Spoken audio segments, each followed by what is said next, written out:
Welcome back to the channel, and today we're going to talk about the Tascam DR-60DMKii. Let's get straight into the intro.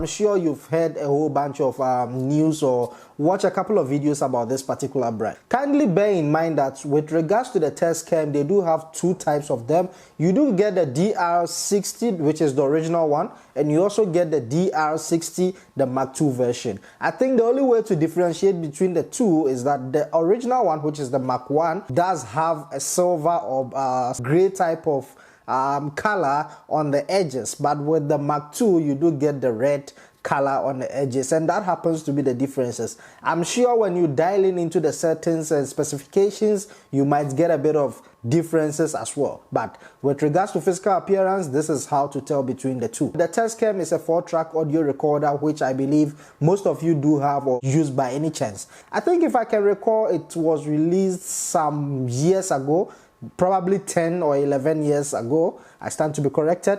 So if you are someone that normally shoots podcasts, weddings, anything that got to do with XLR cables, audio recording, tracking and monitoring your audio, I guess this is the perfect recorder for you. The form factor was actually based on a way that you'll be able to mount with your camera, and it allows you to mount it directly to your camera. So you screw this up with your camera and it will give you the same design and shape as having a battery grip with your camera, which I believe it's a good implementation, because up to this date we still do not have any recorder that is built in this type of design. It's being old, it doesn't mean it loses its functionality as well. So there's a whole lot of things that you will be able to do with this particular device. And the main purpose of me getting the recorder, honestly, I don't even know why I got it. I picked it up on eBay. I can't also recall how much I picked it up, but I remember I bought it when I was in South Africa, and I made the address Ghana so that when I get to Ghana, I'll be able to pick it up. So here with the Tascam, it uses an SD card, or it records directly into an SD card. You do get the bigger slot and you do get the smaller slot. I believe there are also other means or other ways to record directly into it, but this is how I normally record into. It uses the random AA batteries, which I believe they are much common and very easy to get. But another thing that I would like you to know or take into consideration is that this particular recorder drinks battery. If ever you are getting this particular recorder, I think the AA batteries might not help you. Maybe if you get the most powerful AAs, that might work, like Energizer. Maybe you might be able to run through hopefully 2 hours somewhere there. But I think the best way to use this recorder to its potential is to use a battery bank, power bank. So when you power it with a power bank, it gives you a longer duration of recording. I think that happens to be the major downside of this particular recorder, because I do hear a lot of filmmakers complain that, hey, this particular unit does not last long, it doesn't do this, it doesn't do that. And yes, that happens to be a major problem. With regards to the audio that you do get from this particular recorder, I think it's awesome, it plays its roles, it does the job, but if you're a beginner using this, you might face a bit of difficulties in terms of knowing the right settings to use, which might actually give you distortions and all that. But I think if you are good and you know the right settings to use with it, you will come up with some quality grades sounding audio. So with regards to the input, on the body you do get 2 XLRs inputs, which is quite nice, because most recorders actually comes with one.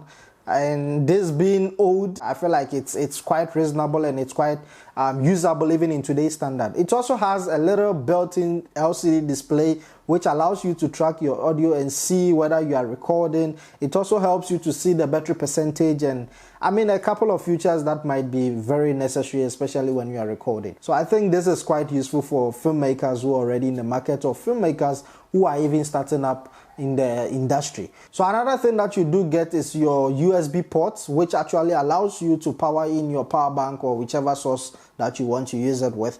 Just bear in mind, sometimes if you do not have a battery, I mean the AA's in there, and you use the power bank, I think it doesn't actually power on. I stand to be corrected, or maybe it's just my units.